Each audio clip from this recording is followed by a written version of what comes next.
A psychic actually told me, you're going to be moving to the West Coast.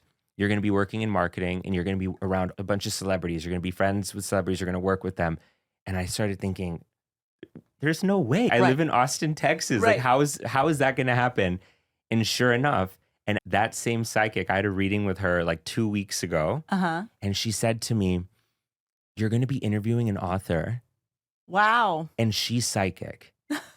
And then I She remembered, called me out. literally. And then I thought to myself, well, I knew I was going to interview you. And I Yeah. was like, well, I'm interviewing an author, but I don't believe she's psychic. And then I read your book and I was like, okay, she's an intuitive. That's so crazy. That's hilarious. Yeah. This is the thing about, I say this in the book, we don't honor these gifts enough in our society anymore. We used to. There was a time when our ancestors really revered the oracle and really revered this sense of connecting to the unknown and astrology and things like that.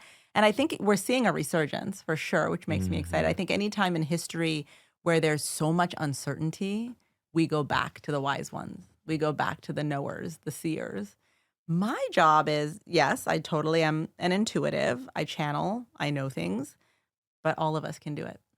And that's my purpose, is to remind us all, we all have this gift and we can tap into it anytime we want to.